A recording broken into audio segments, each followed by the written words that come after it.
Muy buenas tardes a todos y todas.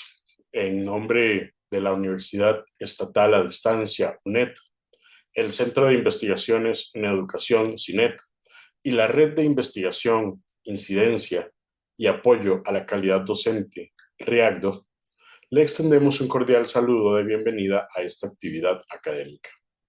La UNED, institución benemérita de la educación y la cultura de Costa Rica, se honra en abrir este espacio de reflexión y diálogo académico en torno a una temática clave para nuestras comunidades educativas.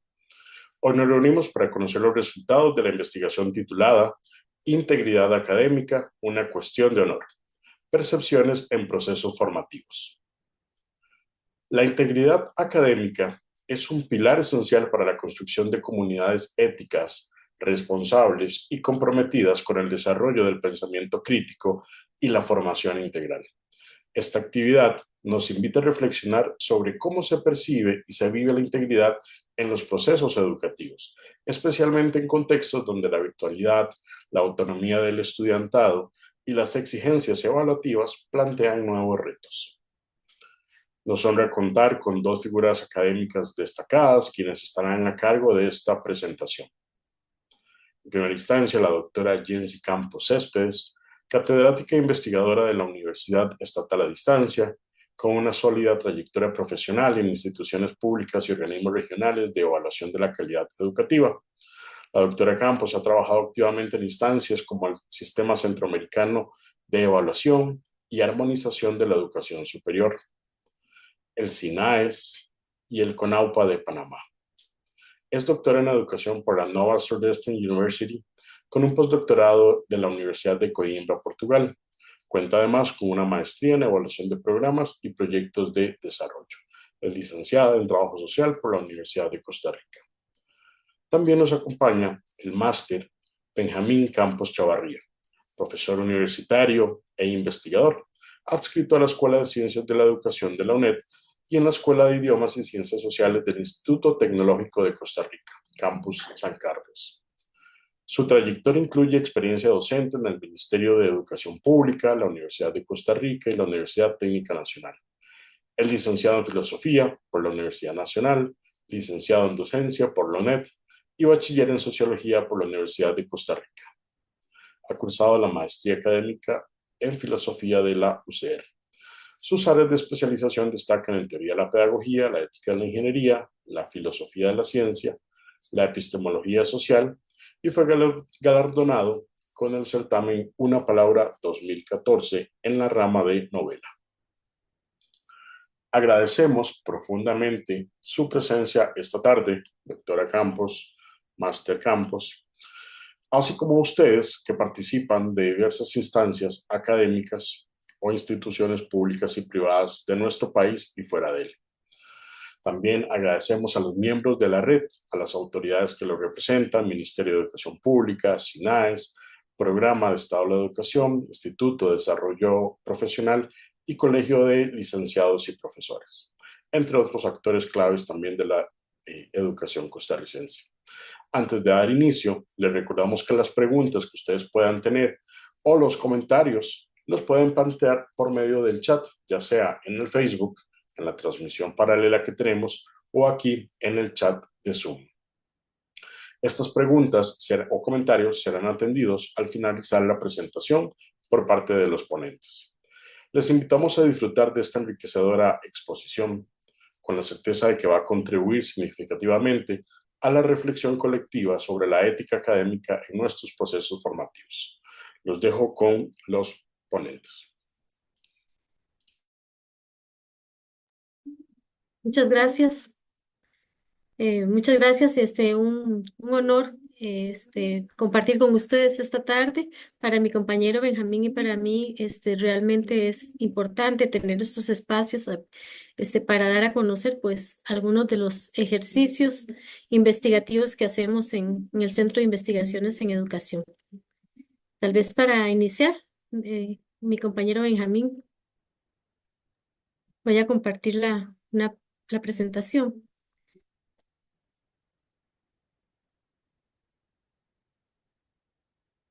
Me Ya se ve, pero no está todavía en pantalla completa. Gracias. Muy bien, buenas tardes a todos y a todas. Esta invitación es para presentar los resultados de la investigación que se realizó em, con estudiantes de la UNED para conocer percepciones. Antes de iniciar, quisiera decir un detallito en honor a la integridad académica, que es nuestro tema, que es con un errorcito a la hora de presentarme como máster y yo soy egresado de la maestría, pero estoy haciendo mi tesis. Aún no soy máster. Entonces, ese detalle es importante. Aquí. Bien. Nuestra investigación se realizó mediante encuestas dirigidas a obtener datos relativos a la percepción. Tenemos los siguientes objetivos. El objetivo general es analizar las percepciones del estudiantado de la UNED en torno al concepto de integridad académica y el fenómeno de la deshonestidad en la vida académica, entendiendo la deshonestidad como el opuesto a este conjunto de valores. Para desarrollar este objetivo, eh, ya sé que nos volvemos, eh, se formularon cuatro objetivos específicos. Uno, identificar cuáles eran esas prácticas que se consideraban deshonestas o no por parte del estudiantado. Dos, señalar las atribuciones y las racionalizaciones que el estudiante realiza en torno a la deshonestidad, o sea, qué explicaciones se dan cuando cometen o cuando perciben un acto de deshonestidad. El tercero, establecer estrategias dirigidas a la prevención de las prácticas deshonestas y cómo abordarlas cuando sucedan. Y un último objetivo, que ahí no se ve muy bien, pero es distinguir las propuestas prácticas y aplicables en la UNED para la promoción de la integridad académica. Así. Para realizar esto, se realizó una investigación de tipo cuantitativo durante el tercer cuatrimestre de 2023 una muestra, bueno, una población, no una muestra, de 27.492 personas. Se les envió un formulario, una encuesta digital de participación voluntaria tras un consentimiento y se logró obtener 1.319 respuestas, de las cuales el 73,5% son mujeres y el 26,5% restante hombres. Las edades son muy variadas, como variadas es la población que asiste a la UNED, va desde los 17 a los 62 años de edad, la persona con mayor edad, en los diferentes grados de diplomado, bachillerato y licenciatura. 63% no laboraba y un 37% sí. Y se abordó los diferentes centros que tiene la UNED. Una vez que se obtuvo esto y que se formularon los resultados preliminares, se hizo un taller abierto al estudiantado durante el primer cuatrimestre del año anterior, en el que se obtuvieron otros datos y se compartieron los resultados de la encuesta. Esa encuesta fue formulada a partir de una revisión muy amplia que hicimos de diferentes instrumentos que se han aplicado en otras partes del mundo. El objetivo era tener un instrumento que tuviera respaldo al ser aplicado y validado en otros contextos, ¿verdad? Em, y que fuera también comparable con otros. Se aplicó el formulario en la encuesta tenía una sección dirigida a obtener datos sociodemográficos y luego tres secciones en relación a los tres primeros objetivos específicos. Y se aplicó las pruebas de confiabilidad de Alpha y Cronbach para esas tres secciones. Bien, ahora entrando en materia, existe una gran cantidad de conceptos cuando se quiere abordar estos temas.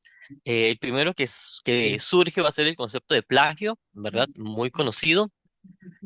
Pero el concepto de plagio es un concepto que se queda corto ante nuevas formas de deshonestidad académica, por ejemplo, el uso de inteligencia artificial generativa como ChatGPT, que en sentido estricto no está tomando las palabras de nadie. Entonces, es un concepto, se necesita un concepto más amplio. Se abordó el concepto entonces de integridad académica como una serie de principios que deben de principios, de valores que deben de regir la conducta, valores como honestidad, justicia, respeto, y su opuesto, que sería la deshonestidad académica, ¿ok? Entendida como todas aquellas prácticas deshonestas que infringen esos valores, más allá del fraude académico específico, que sería el que está normado, reglamentado, más allá del plagio, que son formas específicas de fraude. Entonces, es importante tener en cuenta el concepto de integridad académica, que a veces también se le menciona como honestidad académica, y el de fraude como cualquier comportamiento ilícito dirigido a obtener algún tipo de beneficio o ventaja em, académica.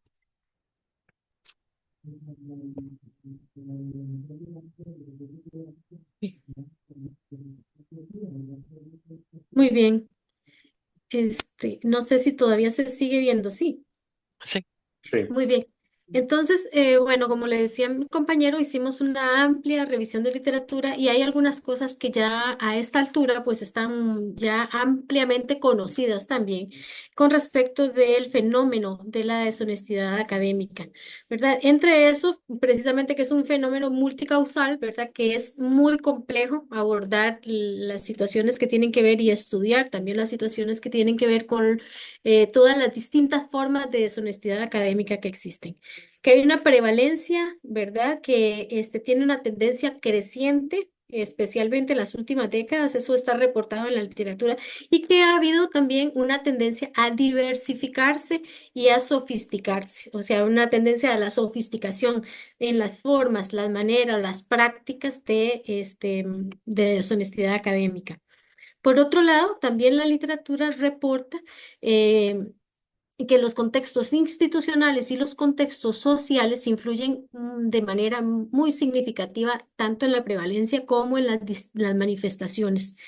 ¿Verdad? ¿Por qué? Porque en los contextos sociales, culturales, donde hay, por ejemplo, climas de corrupción en el gobierno, por ejemplo, en la sociedad en general, pues en los ámbitos académicos esto tiende a reproducirse. Este tipo de prácticas tienden a reproducirse, ¿verdad? Hacen espejo con lo que acontece en la realidad de la sociedad. Lo que acontece en las organizaciones educativas, pues en este sentido hacen digamos que son como un correlato de lo que acontece en la sociedad en general. Y en esas sociedades donde culturalmente hay pues este tipo de prácticas deshonestas, en verdad también se tienden a elevar los niveles de tolerancia hacia las prácticas deshonestas en general y también hacia las prácticas deshonestas en la academia.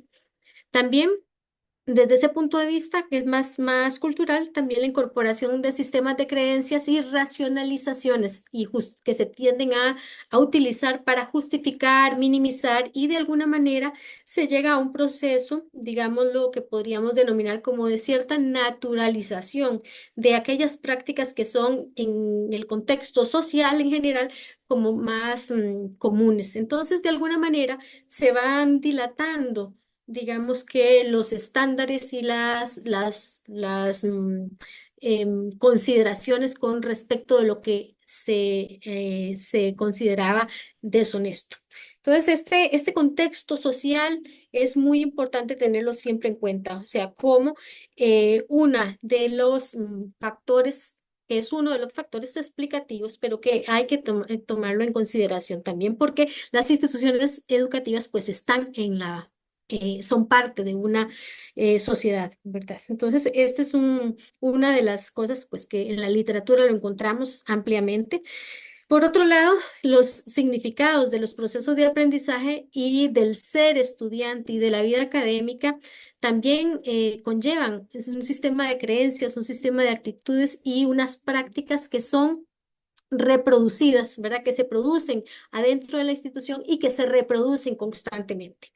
Y muchas veces ese significado, quiero decir, de lo que significa el proceso de aprendizaje, de lo que significa ser estudiante, de lo que significa la vida académica, ¿verdad? Está impregnado de lo que acontece en la sociedad en general. Y en este sentido, la literatura nos advierte que cuando las sociedades van desarrollando esos sentidos más utilitaristas, donde, por ejemplo, importa ser profesional, importa tener un título, tenerlo rápido, ¿verdad? Independientemente de las competencias y la solidez del proceso formativo, cuando se hace de esa manera, digamos, utilitarista de la hora, del ya, eso de alguna manera influye en esos sistemas de creencias que se van configurando al interior de las instituciones educativas. Entonces, ahí tenemos algo que nos dice la literatura y los estudios en el campo, que es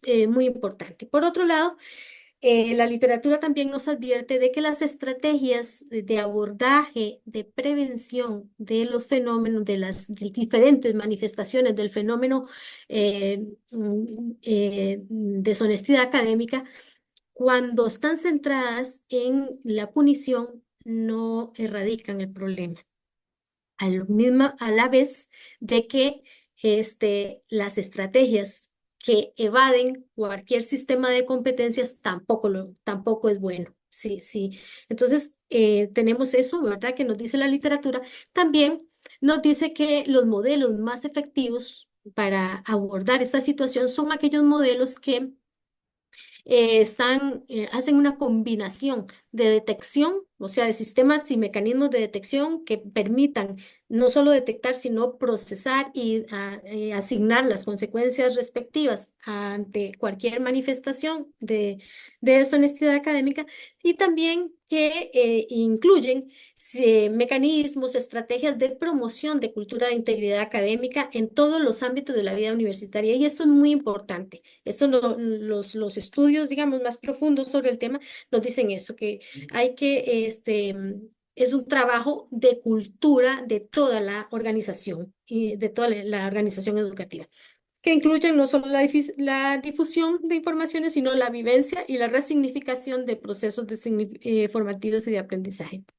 Además, encontramos que el fortalecimiento de las competencias basales en el estudiantado y una suficiente preparación para los trabajos académicos es un elemento importante, porque si bien es cierto, hay muchísimas manifestaciones y fraudes que tienen dolo, alevosía y premeditación, sí hay algunos que la literatura reportan que son por falta de pericia y por falta de preparación previa, especialmente en los primeros niveles de los primeros semestres de la vida académica. Entonces, eso también es importante tenerlo en cuenta.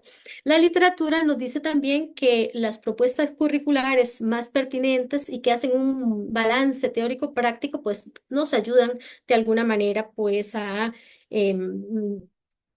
trabajar en pro como prevención, digamos, de cualquier manifestación de deshonestidad académica también, y que, por supuesto, se ocupa de personal académico suficiente y competente para una adecuada planificación, revisión y realimentación en las actividades evaluativas. Entonces, en suma, estos modelos que combinan todos esos elementos, según lo que las investigaciones previas, nos ayudan pues son las más efectivas para abordar ese tipo de situaciones y prevenir.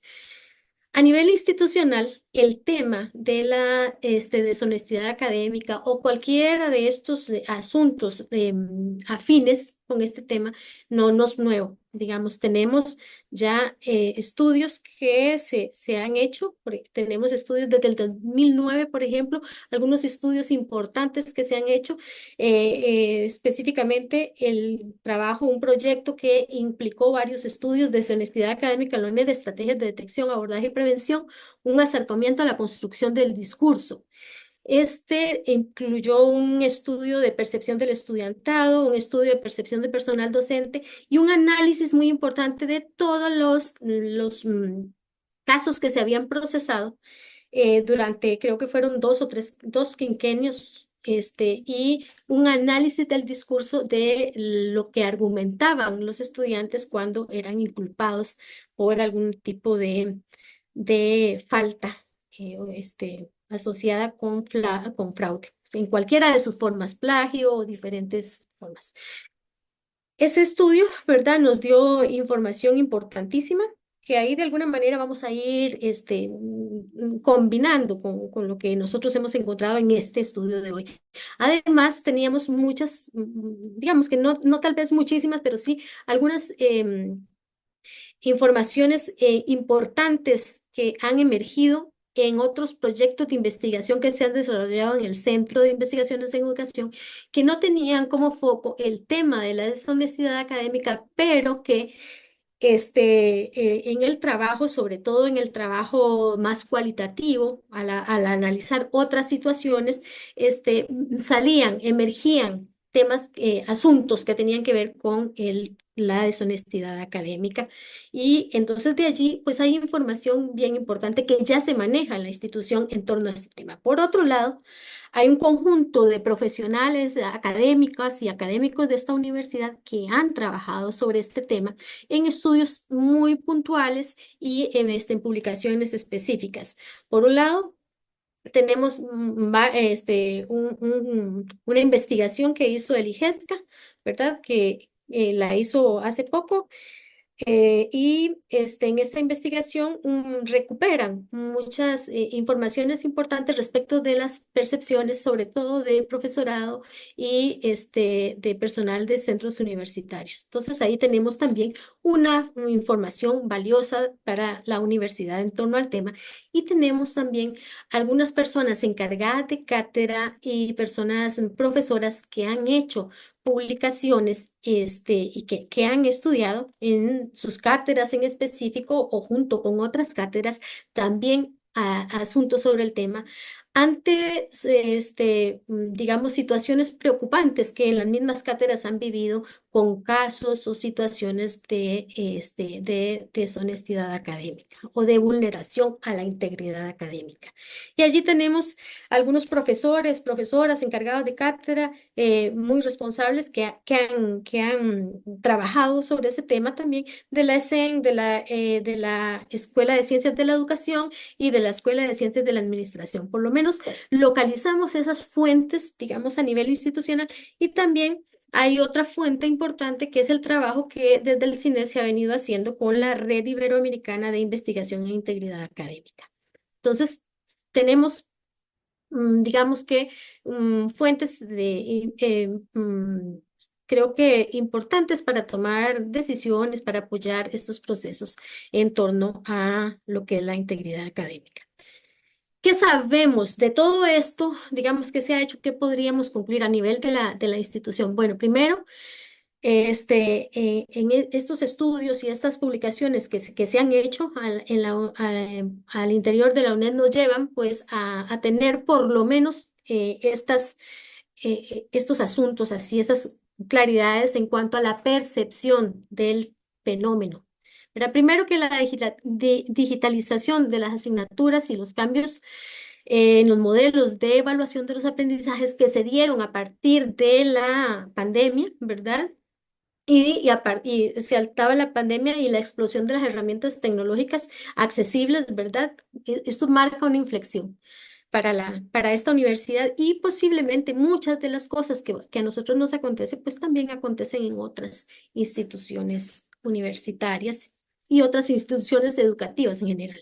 Entonces tenemos una digitalización en la UNED, una digitalización de las asignaturas, el cambio de modelo de evaluación de los aprendizajes o por lo menos de algunas de las actividades de evaluación de los aprendizajes. Hay una intensificación en el uso de las redes sociales, o sea, las personas estudiantes en este momento utilizan ampliamente las redes sociales, ¿verdad? Cosa que hace no sé, 3 quinquenios no era tan intensivo. Por otro lado, tenemos un acceso bastante, podríamos decir, bastante amplio a lo que es la inteligencia artificial, la Internet generativa, eso es un elemento importante, la explosión de las herramientas tecnológicas que facilitan la recuperación y el uso de la información.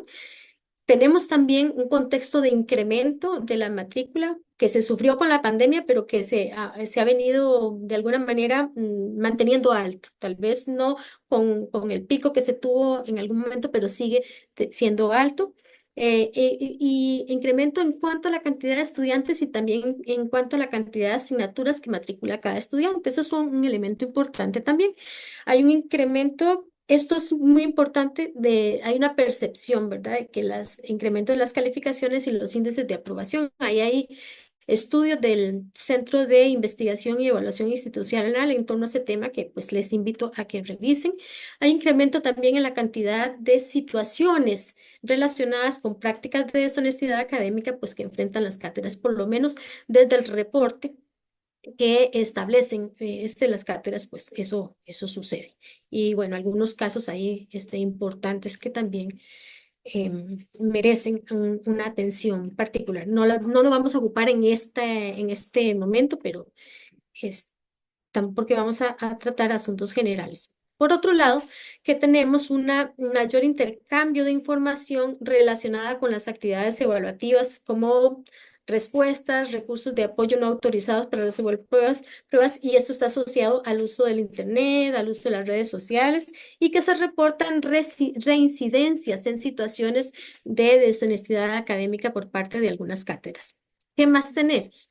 ¿O qué prácticas o manifestaciones de deshonestidad académica se han estado reportando? Bueno, la parte que tiene que ver con uso de materiales de apoyo no autorizado, que si bien esto ha sido, vamos a ver, desde... No, esto no es nuevo, o sea, eso desde hace muchos años, desde décadas atrás, pues teníamos esta situación. Pero también tenemos ahora, además, fabricación de datos, falsificación de firmas y de comprobantes, compraventa de trabajos, suplantación de identidad y trabajos elaborados por inteligencia artificial. ¿Cómo se ha afrontado o qué cosas, digamos, se han hecho en la institución como para afrontar estas situaciones? Primero, hay que decir que la institución cuenta con personal académico con un alto sentido de responsabilidad, con compromiso, pero que está muy saturado, a veces desmotivado y a veces con sobrecarga de trabajo, y esto no ayuda porque, por lo menos a partir de la percepción de muchos de los compañeros, pues con salarios que no son tan altos, por lo menos en comparación con otras instituciones.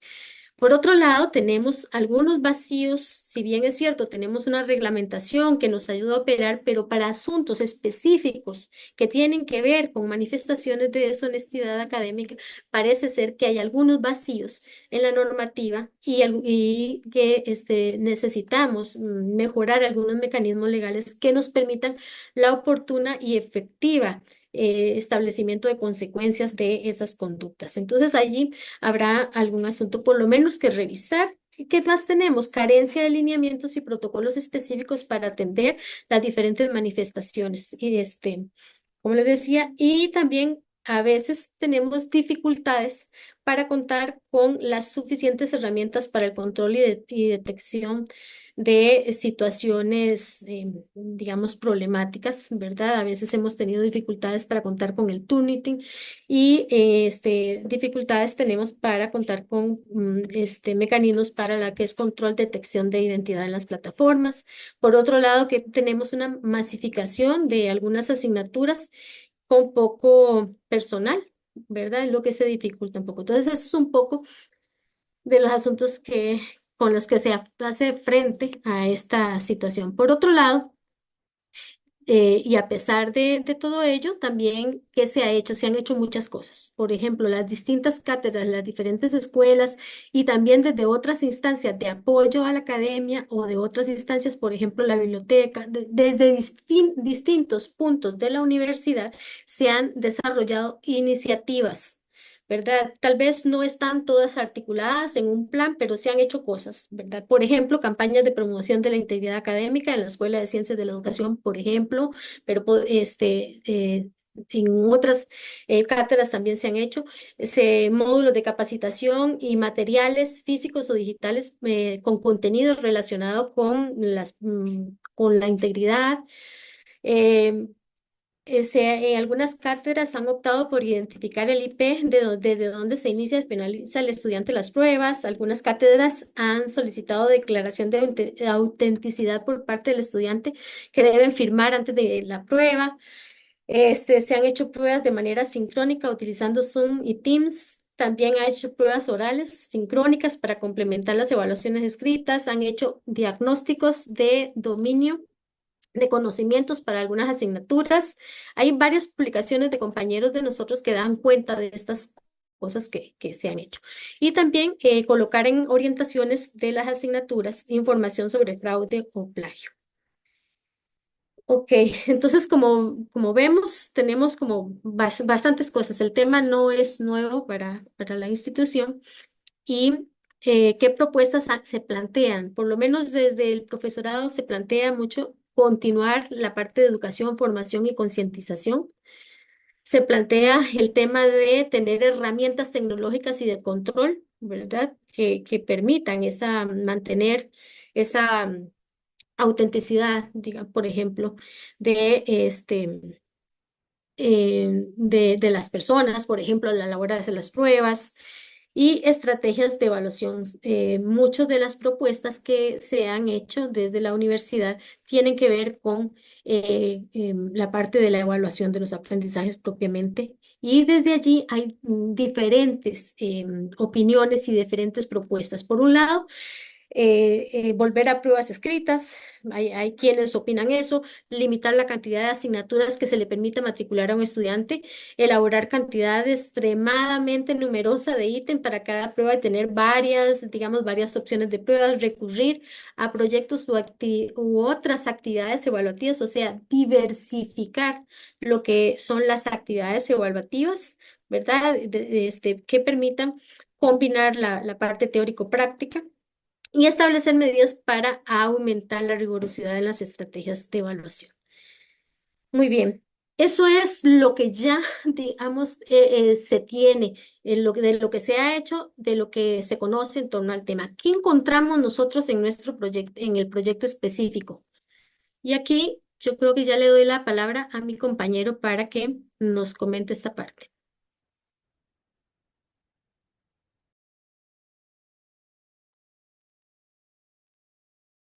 Bien, bien. Sobre, sobre los resultados, recuerden que esta investigación planteó 3 puntos: prácticas deshonestas, racionalizaciones y estrategias. ¿Ok? Entonces acá lo que estamos viendo es un listado de estrategias. De repente aquí algunas no se ven bien porque están en el Perdón, hasta estas son abajo. las, perdón, Sí, prácticas, son estas son las estas. prácticas. Sí, sí, Jensi. Entonces, bueno, yo les voy a comentar unas y Jensi les va a comentar otras. Estas son las prácticas y lo que hemos señalado acá son aquellas prácticas que el estudiante reconoce como deshonestas. Se les preguntó si lo habían visto o si lo habían hecho. Una de, ya sea una cosa o la otra. ¿Ok? Por ejemplo, entregar un trabajo realizado en otras asignaturas, eso si es deshonesto o no, ¿verdad? Si lo han hecho o no. Parafrasear fragmentos de texto, difundir respuestas, conseguir respuestas de un trabajo escrito en un sitio web, incluir el nombre de un compañero, entre otras, ¿ok? Em, por ejemplo, para parafrasear fragmentos de un texto encontrado en Internet o impreso sin citarlo, se reconoce como deshonesto, ¿ok?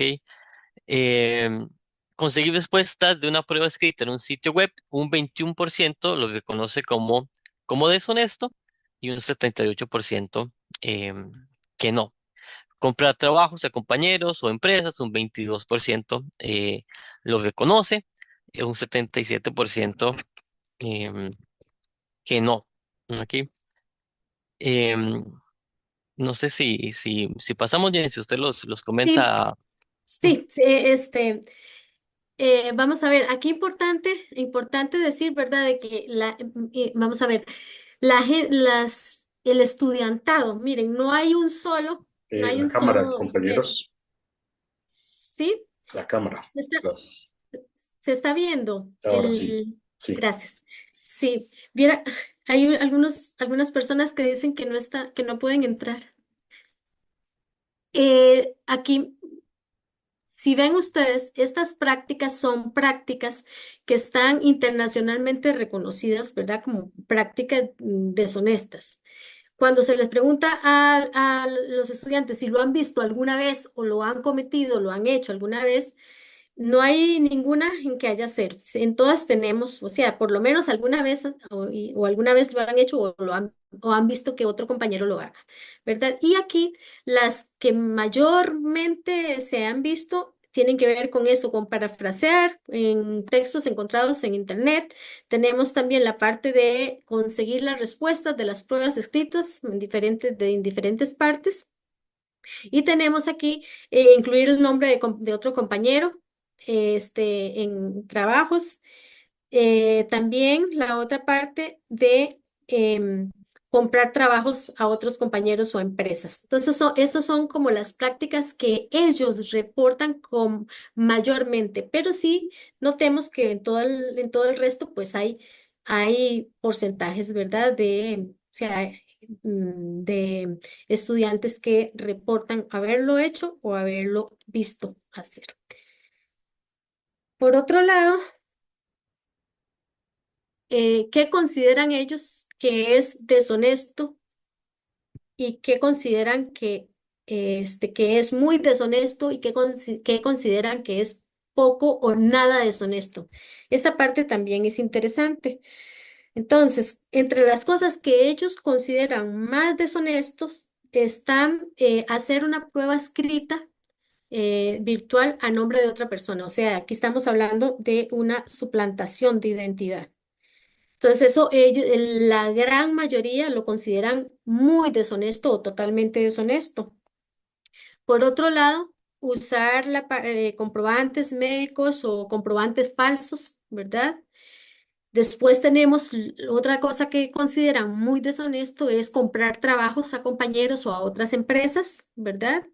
Vender trabajos a compañeros también lo consideran deshonesto. Y tenemos también pedirle al chat GPT que pues haga los trabajos por ellos y entregarlo así tal. Esas son las que ellos consideran más deshonestas. Noten ustedes que, o sea, tampoco tenemos al 100% de las personas aquí ubicadas, ¿verdad? Si hay un porcentaje de personas, pues a quienes les parece poco deshonesto o nada deshonesto. Y ven qué interesante. Entonces, tenemos aquí un porcentaje de personas, de estudiantes, que en cada una de estas prácticas internacionalmente reconocidas como deshonestas, sí, ¿verdad?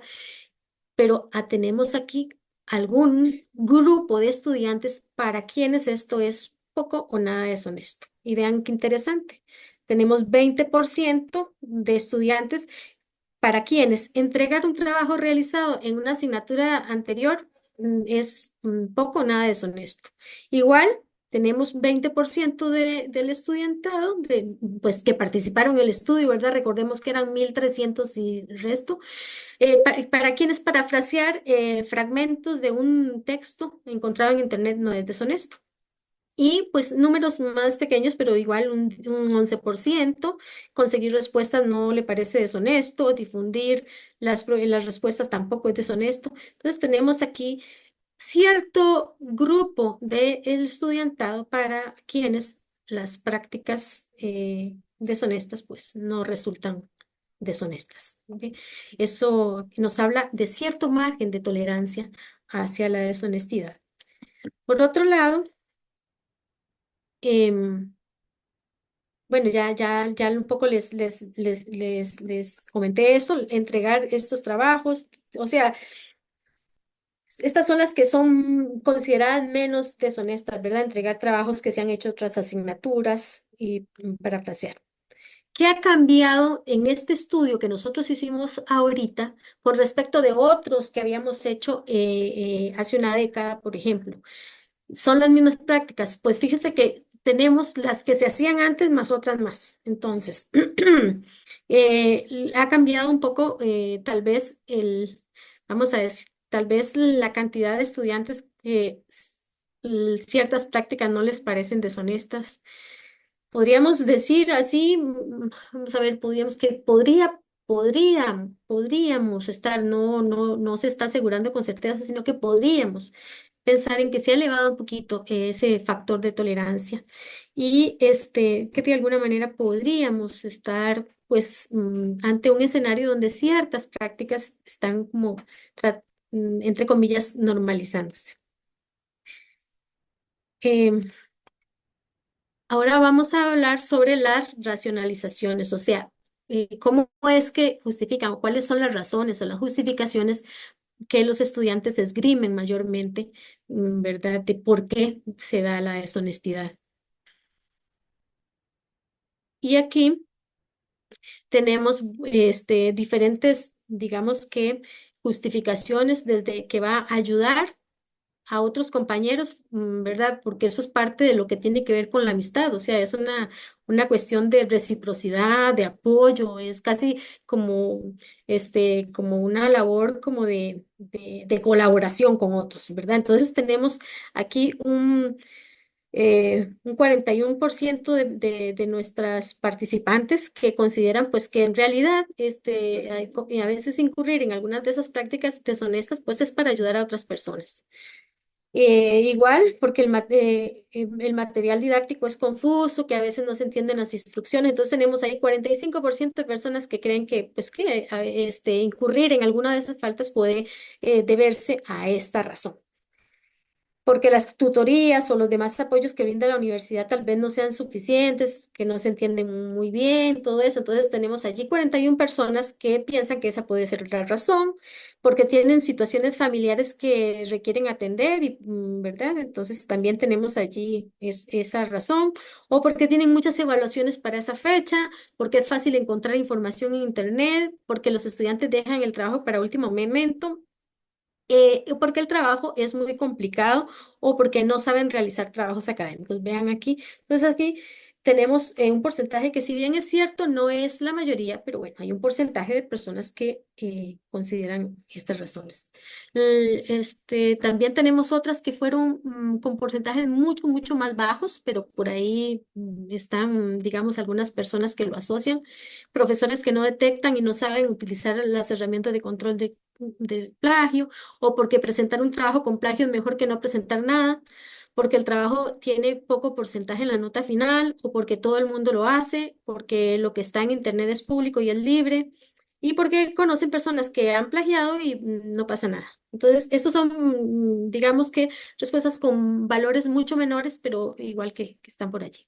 Entonces, vean ustedes que la racionalización es, digamos que, sobre todo las que más eh, porcentajes recogen son aquellas que tienen que ver con lo externo al individuo, o sea, son asuntos afuera del individuo, como situaciones familiares, que hay muchísimas responsabilidades, que hay mucha presión del trabajo, que son muchas la carga, etcétera. O sea, o asuntos metodológicos, o sea, está fuera del estudiantado. Ahí eso nos hace pensar pues en un locus de control externo. Por otro lado, hay unas muy pocas que tienen que ver con lo interno y que se van hacia lo que tiene que ver con una mala gestión del tiempo o con la impericia, o sea, falta de conocimiento de cómo hacer ciertas cosas. Pero aquí importante ver cómo hay una tendencia hacia esas racionalizaciones de afuera,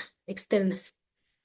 Y ahora mi compañero va a conversarles sobre la parte de las estrategias de prevención y abordaje de las prácticas deshonestas que mayormente recomiendan el estudiantado.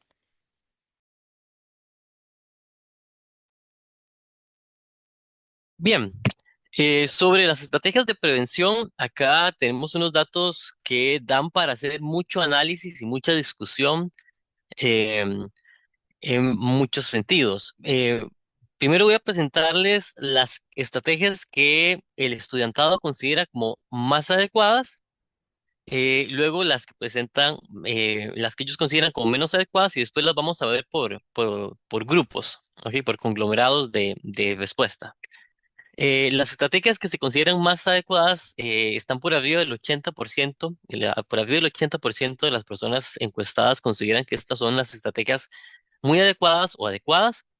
Por ejemplo, que haya un código de honor, hacer pruebas enfocadas en la aplicación de conocimientos, que haya una guía de buenas prácticas, un manual de integridad académica, fortalecer las habilidades en producción, desarrollo de actividades para la promoción de la integridad y alianzas con otras universidades. Notemos que estas actividades, estas estrategias, van enfocadas en el fortalecimiento de las competencias del estudiante para la realización de trabajos o en acciones por parte de la institución, ¿verdad? Eso es importante tenerlo en cuenta para un pequeño análisis que vamos a hacer más adelante. Pasemos ahora a las estrategias consideradas menos adecuadas. La siguiente diapositiva, Jensi. Estas son las estrategias menos aceptadas, ¿ok? El uso de dispositivos de vigilancia durante la realización de pruebas, la prohibición de ingresar a la prueba con dispositivos electrónicos, hacer exámenes que sean en papel y de manera presencial, la firma de un contrato o código de integridad académica, combinar exámenes escritos con entrevistas orales y que las sanciones sean más fuertes. Todas las estrategias que nosotros presentamos están basadas en lo que se hace en otras universidades y en lo que se hace y lo que se preguntó también en otros instrumentos. Noten ustedes que las estrategias que se consideran menos efectivas implican o una mayor sanción o un trabajo adicional por parte del estudiantado. Y eso es importante tenerlo en cuenta. Em, ¿Por qué? Porque nos dice que sobre esto lo podemos analizar en dos vías, ¿ok? Por un lado, puede ser que, por así decirlo, hay una tendencia a evadir la responsabilidad asignándola a otros actores del sistema educativo, ¿verdad? Em, y un rechazo a acciones que impliquen un mayor compromiso por parte del estudiantado o un mayor riesgo en el sentido de que hayan sanciones. Se puede ver eso como una forma de evasión de la responsabilidad, pero también lo podemos ver como un reclamo legítimo del estudiante a una carencia o una falta de competencias para la realización de trabajos académicos. Entonces, lo que los estudiantes solicita es que se le brinde esa formación y esas competencias, ¿verdad? Y rechaza medidas que van dirigidas a una mayor sanción porque no tiene las herramientas para, eh, para esa rigurosidad. Eh, por ejemplo, puede llamar la atención que están de acuerdo con muchas medidas dirigidas a la honestidad académica, pero no confirmar un contrato de integridad, ¿verdad? Porque podría explicarse eso como un temor a que ese contrato se vuelva contra ellos, dado que no tienen las competencias para realizar con éxito los trabajos. ¿Ok? Eso adelantando un poquito de la reflexión. Devolvámonos al anterior, todavía no he comentado este. Ok, estas son la percepción eh, sobre las estrategias relacionadas con aspectos deontológicos, ok, con aspectos de tipo ético, que es un tipo de medidas que tuvo mucha aceptación en el estudiantado. La existencia de un código de honor, ya sabemos que el del contrato con menos y la guía de buenas prácticas con más, ¿verdad? Este tipo de estrategias aumentan la brújula moral del estudiantado. ¿Ok? Pasemos a la siguiente. Estas estrategias están relacionadas con cambios en el proceso evaluativo, no tuvieron tanta aceptación porque implican un mayor trabajo, un mayor compromiso, un esfuerzo extra por parte del estudiantado, ¿verdad? Que en muchas ocasiones no tiene las competencias para esto, ¿verdad? Que serían los exámenes en papel, pruebas enfocadas en aplicación, que esa sí tiene buena aceptación, y combinar entrevistas con exámenes. ¿Ok? Pasemos a la siguiente. ¿Ok? Este gráfico que vemos acá nos muestra la percepción del estudiantado en torno a aumentar la rigurosidad de las sanciones. Si ustedes ven, cerca de un 30% lo considera poco adecuado o muy poco adecuado. Tiene un rechazo amplio, cerca de un 70% lo considera muy adecuado o, o adecuado. ¿Ok? Esto es importante, como les dije, tenerlo en cuenta porque puede ser interpretado en dos vías que no consideramos que sean mutuamente excluyentes, ¿verdad? Siguiente diapositiva. Estas son las medidas relacionadas con, las demás medidas relacionadas con herramientas de control y vigilancia sobre la honestidad académica y la deshonestidad académica. Hay medidas de diferente tipo. Estas son medidas de control y vigilancia, el uso de herramientas de control de plagio. Esa tiene una aceptación de un 77%. Dispositivos de vigilancia, ya sabemos que tienen muy poca aceptación, igual que la prohibición de ingresar, ¿verdad? Pasemos a la siguiente diapositiva. Esas son las estrategias relacionadas con control de plagio, control de detección de plagio o fomento de la integridad, que vamos a comentar más adelante. Ahora Jensi les va a hablar un poquito sobre otro análisis.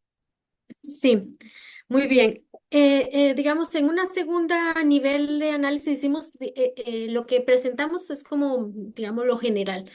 Hicimos unas pruebas, ¿verdad? Para ver si podríamos perfilar dentro de la totalidad de participantes, o sea, la totalidad de los estudiantes participantes, y podríamos hacer algunos perfiles adentro, ¿verdad? Porque nos interesaba ver cómo se distribuían pues esas percepciones. Y entonces hicimos un análisis de clusters. Y utilizamos para eso, creamos unos índices, digamos, hicimos 10 índices, ¿verdad?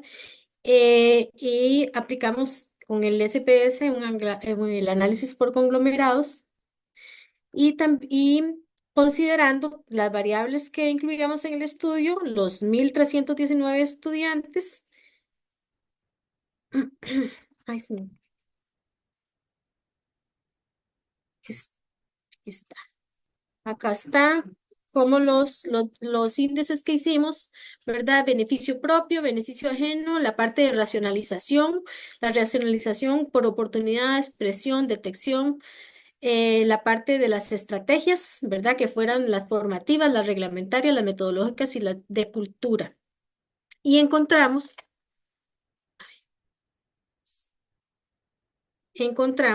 que habían tres grupos, digamos, se dieron tres grupos, ¿verdad? Utilizando los 10 índices que construimos, ¿verdad? Con las diferentes variables y valoramos la homogeneidad interna de cada uno de los grupos y la heterogeneidad externa. Y estos son, digamos, cómo se distribuyen. Pueden ver aquí en ese grafiquito los colores, ¿verdad? Tenemos el grupo 1 en un color como turquesito, como celestito, el grupo 2 en ese moradito y un grupo 3 en turquesa. Esos son los tres grupos. Acá los pueden ver también. Y esos tres grupos los vamos a describir, ¿verdad? Un grupo 1 que corresponde mayoritariamente mujeres que están cursando licenciatura, no están laborando dentro de rangos de edad de 31 a 50 años y que llevan matriculadas entre 1 y 4 asignaturas y ingresaron a la universidad entre el 2016 y el 2024. Ese es un primer grupo.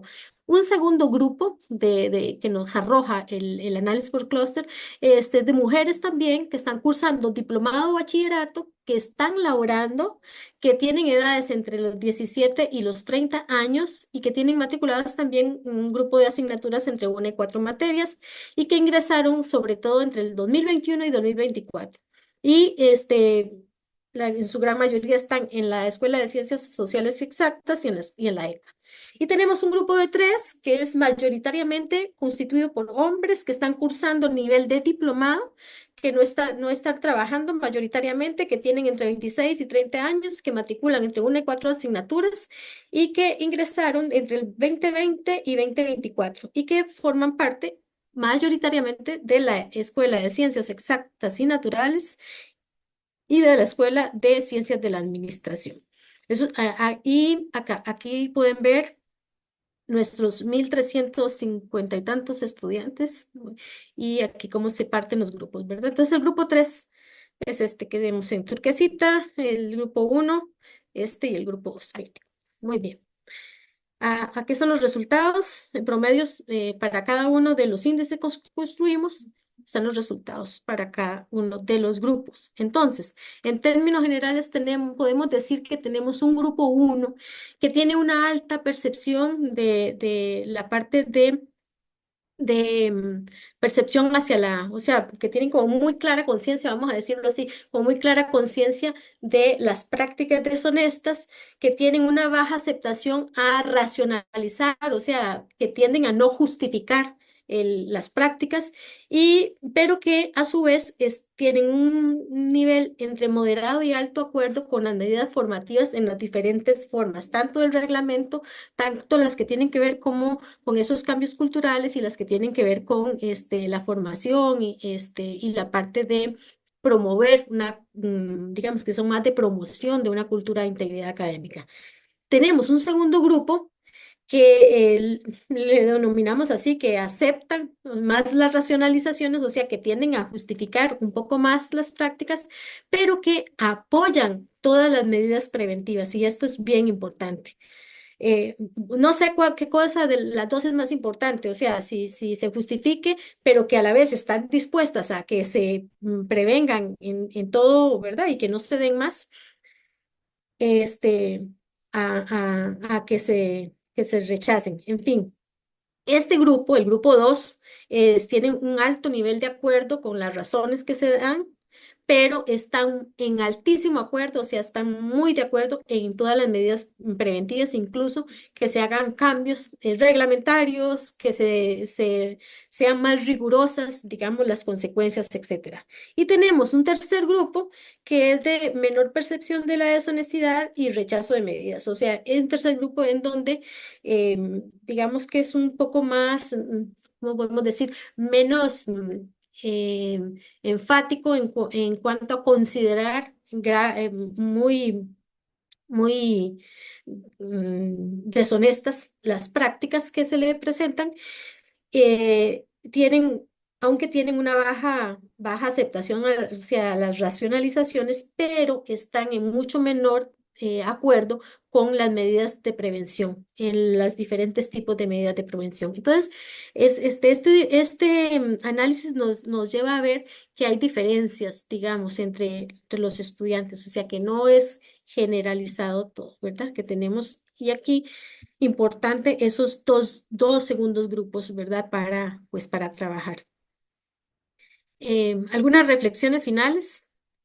Bueno, en términos generales, las percepciones en torno a deshonestidad académica del estudiantado que recuperamos en este estudio coinciden con percepciones generales que hemos visto por parte del profesorado y que también se vieron en otros estudios que se hicieron quinquenios atrás. En cuanto a la prevalencia, a que parece ser una tendencia al incremento y una tendencia a la diversificación de las prácticas o las manifestaciones.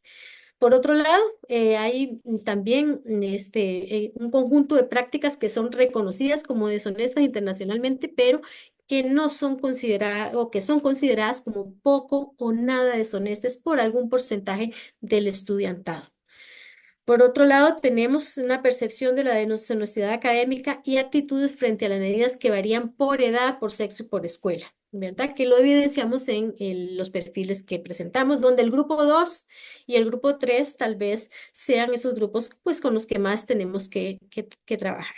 Por otro lado, conviene trabajar en una resignificación del proceso de aprendizaje, ¿verdad? Y de lo que es ser persona estudiante como sujeto, ¿verdad? Como sujeto aprendiente, cognoscente, y a la vez que es muy importante continuar con el trabajo en el desarrollo de todas las actitudes orientadas hacia la integridad académica que ya veíamos al principio, pues que hay algunas experiencias, algunas iniciativas que se han hecho en la universidad, tal vez de manera aislada, pero conviene recuperarlas, incluso integrarlas en un plan.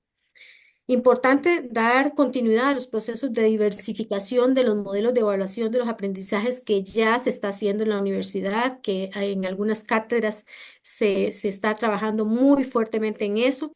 En algunas escuelas, yo creo que eso ha sido preocupación de todas las escuelas y hasta han trabajado muy fuertemente todo el personal docente en estos. Entonces, continuar trabajando en esos esfuerzos, pues por supuesto con todo el apoyo de las instancias competentes, ¿verdad? Para mantener ese, esos cambios, ¿verdad? Necesarios para lograr alejarnos lo más posible de esos enfoques reproductivos del conocimiento y acercarnos un poco más a esos abordajes más críticos, más reflexivos, con relevancia desde el punto de vista de la aplicación práctica y del acercamiento con los campos profesionales. Por otro lado, dotar al personal académico de recursos necesarios para el ejercicio de sus funciones. Esto es fundamental porque por más buenas intenciones, por más personal responsable que usted tenga, si no cuentan con los recursos y con las condiciones y el tiempo académico para trabajar, es muy difícil, pues, ¿verdad? Mejorar todo aquello que haya que mejorar, pues, para seguir trabajando en los aspectos formativos que requieren los planes, pero también en esos aspectos éticos que definitivamente se deben afianzar, ¿verdad? Y también en una cosa importantísima que son esas competencias basales que no están suficientemente desarrolladas cuando ingresa el estudiante a la universidad, ¿verdad? Nosotros partimos de que tienen ciertas competencias, ciertos conocimientos, ciertas destrezas bases, pero eso sabemos que no necesariamente es así.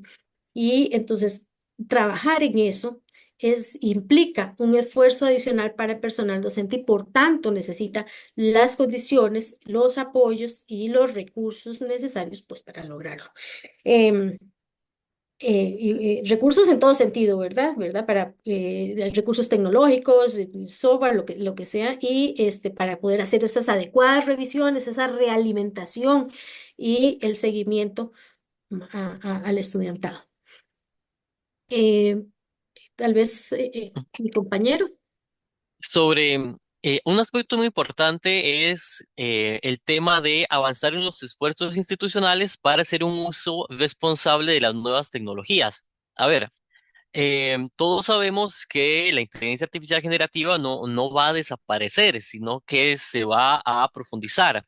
Al día de hoy, de repente, nosotros como docentes intuitivamente podemos darnos cuenta cuando un ensayo, por ejemplo, fue hecho con ChatGPT. Y lo podemos saber porque de repente nos citan a Piaget, de textos muy viejos, mucha bibliografía en inglés, incluso el uso de punto y coma, que es un signo que lo utilizan muy poco naturalmente, em, y algunas otras claves que nosotros podemos identificar porque la inteligencia artificial generativa no está tan desarrollada, pero eso es algo que va a suceder rápidamente, ¿verdad? Entonces, luchar en contra de la inteligencia artificial generativa no es para nada viable. Lo que ocupamos hacer es generar estrategias para un uso adecuado y para incorporarlas en, en los procesos educativos, ¿verdad? Entonces, eso es algo que hace falta, que no se ha regulado a nivel institucional y que no hay una estrategia, ¿verdad?, para esto, y es necesario realizarla. También dar énfasis en el desarrollo de una estrategia para fortalecer estándares éticos. Em, Nosotros no podemos pensar que una medida de sanción o de detección va a eliminar la situación. ¿Por qué? Porque lo que sucede es que los mecanismos van mejorando y va haciendo cada vez más difícil identificar las formas de deshonestidad. Entonces ocupamos eh, atacar el asunto por otro lado, que sería la creación de una cultura de integridad académica. Y eso necesita eh, ser un aspecto clave, central, y que haya una instancia también que se dedique a esto. Si quieren, nos devolvemos a la anterior. No, a la anterior. Esa, ok. Existen vacíos normativos sobre esto. Si bien pensar en sanciones no es eficaz para atender el problema, es necesario, ¿ok? No es eficaz, ya, y por lo que ya comentamos, hay cada vez mejor, la gente se vuelve cada vez más hábil para formas de deshonestidad, em, pero aún así es necesario establecer y regular algunas formas de deshonestidad que no se cuentan. ¿Verdad? Si quiere, ahora sí pasamos a la siguiente.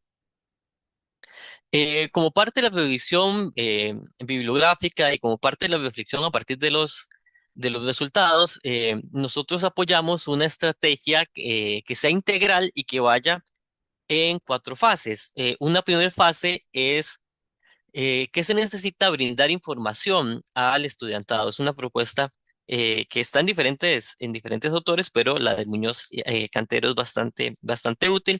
La primera fase es brindarle al estudiantado información sobre qué es correcto y qué es incorrecto en cuanto a hábitos para la preparación de trabajos académicos, y eso es algo que tiene que hacer en el primer año. ¿Por qué en el primer año y en el primer momento en que ingresa el estudiantado? Porque en los niveles previos a la universidad no hay un impulso para la creación de conocimiento. En los niveles previos a la universidad hay un impulso para la repetición de conocimiento. Escuela, colegio, se privilegia la repetición. Y llegan a la universidad y de momento les pedimos creen, ¿verdad? Y eso es algo que es complicado para el estudiantado, no conoce formas de citación, no conoce formas de elaboración de trabajos académicos. Por ahí va la parte de información. Luego, y también añadido las medidas de formación, que sería enseñarle al estudiantado citación y elaboración de pruebas, porque en ocasiones llega el estudiante de primer ingreso y el primer trabajo es haga un ensayo, lo cual es algo que más bien incita o favorece el plagio, ¿ok? Y otras formas de deshonestidad. Después vendría la parte de supervisión, que es donde requerimos sistemas adecuados para la revisión, para la detección de formas de deshonestidad, y una última fase, que es la sanción a aquellos estudiantes que evidencien indicios de acciones fraudulentas, ¿verdad? Esta estrategia, si ustedes se fijan, implica una corresponsabilidad eh, en, en el asunto de la integridad académica. La versión más sencilla es apuntar a la responsabilidad subjetiva del estudiante, de la persona que comete el hecho, ¿verdad? Pero descuidamos la corresponsabilidad de otros actores del sistema educativo que favorecen o que pueden hacer acciones que tiendan a facilitar o a favorecer formas de deshonestidad. Em, ¿Ok? ¿Por qué sucede esto? Porque lo que la evidencia apunta es que la deshonestidad académica forma parte del currículum oculto en los niveles previos, ¿verdad? Es un asunto cultural que se ancla con otras formas de deshonestidad, ¿verdad? Entonces es importante abarcarlo de forma integral. Eso por ahí. Gracias. Ya nada más para comentarles que estamos Sí, sí, sobre ya. tiempo, entonces si gustan hacer un cierre Ya. para pasar con el espacio de comentarios y preguntas. Sí, tal vez podríamos decir que ya en la institución, por lo menos en esta institución, tenemos información importante, suficiente para continuar, ¿verdad? Por la ruta que algunas cátedras, carreras y escuelas han estado desarrollando, pero tal vez podríamos hacerlo de una manera integrada, ¿verdad? Valorar la posibilidad de hacer un plan en general de fortalecimiento de la integridad académica que involucre tanto la parte que tiene que ver con la sancionatoria, porque necesariamente hay que hacerlo, si bien es cierto, como decía mi compañero, centrarnos allí no es la solución, eso está clarísimo, pero dejar de establecer consecuencias tampoco lo es. Entonces, necesitamos un abordaje integral y eso pasaría por recuperar todos esos esfuerzos que desde distintas instancias se están haciendo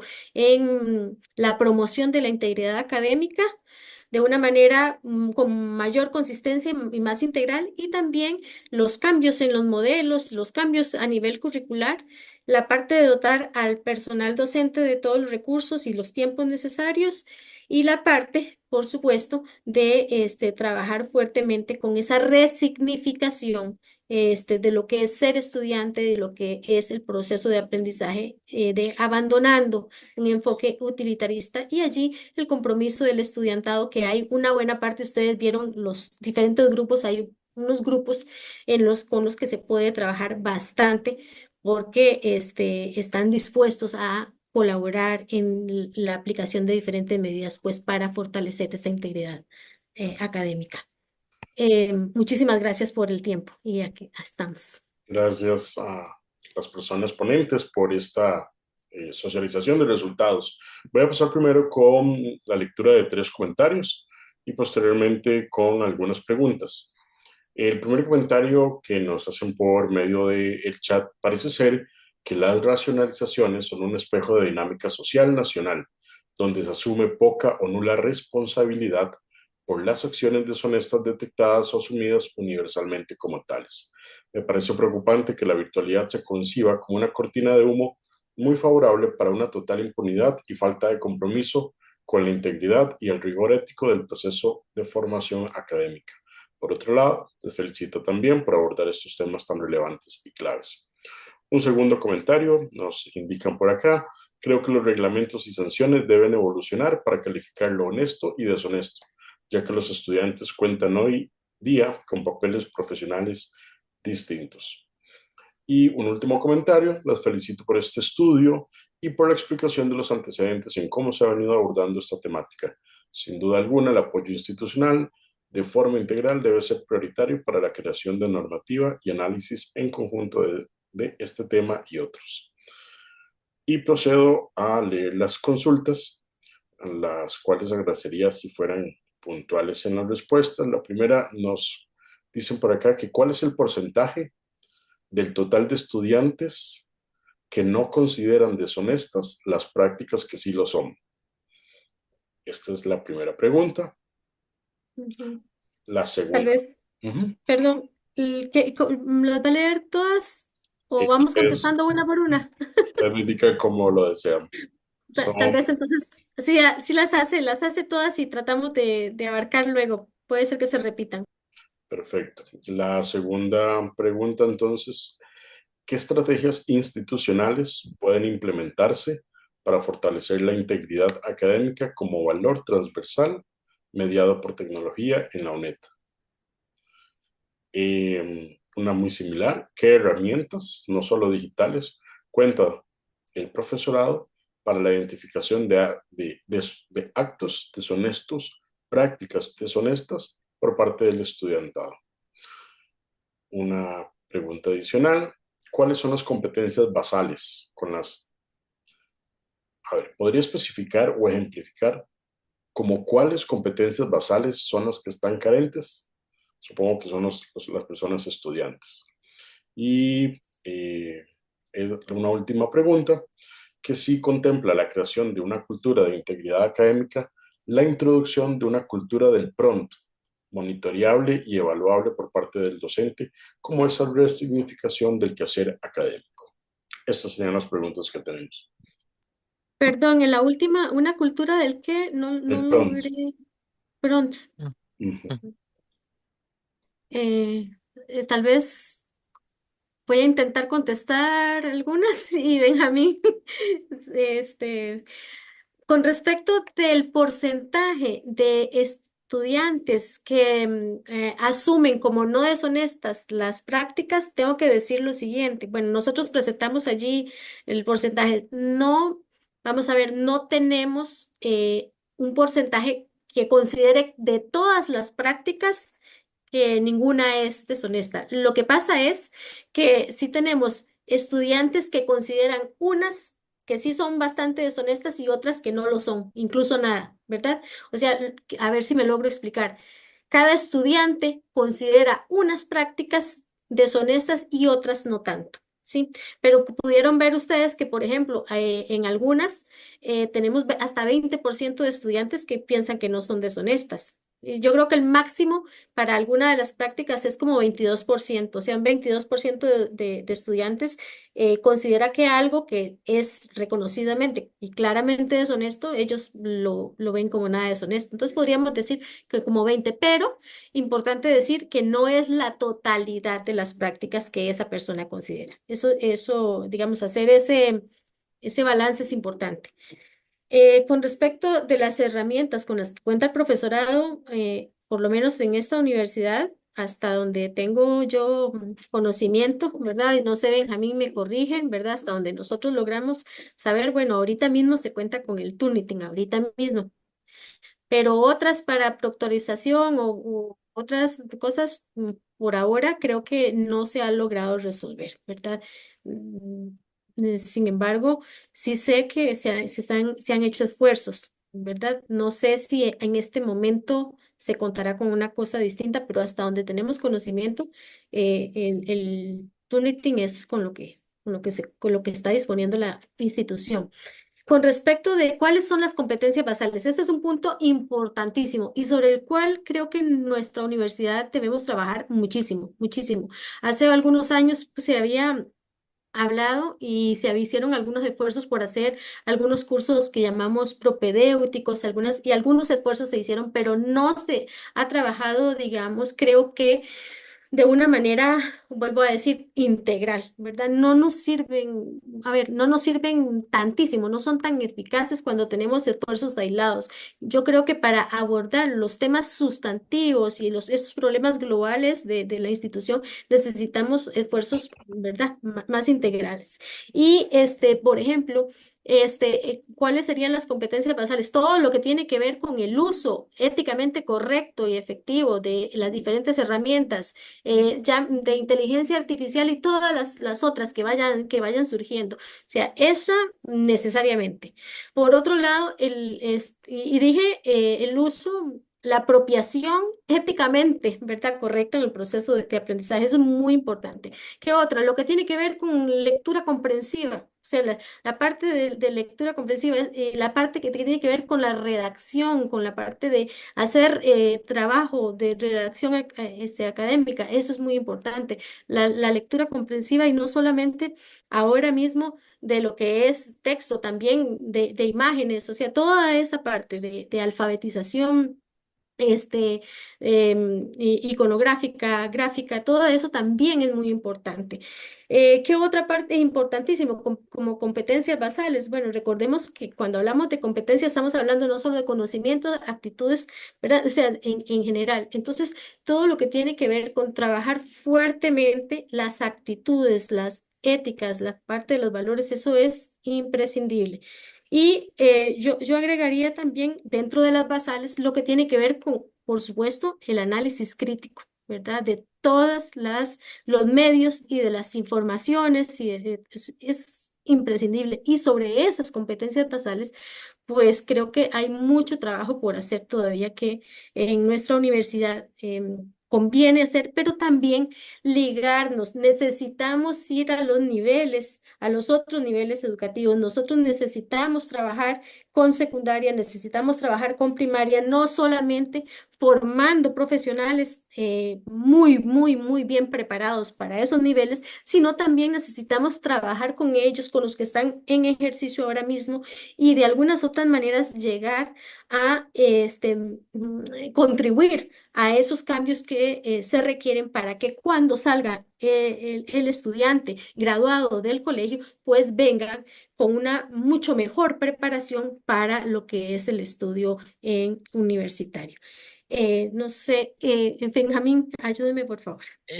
Tal vez nada más como para comentar muy rápidamente otras sobre el tema de las estrategias, ¿verdad? Bueno, se ocupa una estrategia que sea más integral y dirigido a al fomento de la integridad académica, que haya una entidad o un centro que se dedique a hacer acciones constantes para esto. Se pueden hacer muchas cosas, concursos, cursos, introductorios, se puede realizar el manual, la guía de buenas prácticas, hay muchas cosas que se pueden realizar, pero tiene que ser algo sostenido en el tiempo y permanente, ¿verdad? Y con respecto a la cultura del prompt, Sí, porque uno de los asuntos acá es que es necesario modificar las evaluaciones que no sean repetitivas, que no sean reiterativas de simplemente repetir información, que favorezcan la creatividad, que sean aplicables y en ese sentido también modificar un poco el tema de las cargas académicas para que pueda haber un mayor seguimiento, ¿verdad? Y eso implica también un conocimiento y una preparación en este tipo de tecnologías generativas, así como muy rápidamente. No sé si logramos, si lo logramos o si queda alguna otra duda. Perfecto. Muchísimas gracias más bien por las respuestas. Pero, perdón, Sí, solo decir una cosa, ¿verdad? A ver, en nuestra institución, cuando hablamos de inteligencia artificial, sí se han hecho, sí se están haciendo, de hecho, ya está un documento, ¿verdad? Donde regula algunas cosas, pero hay mucho por hacer todavía.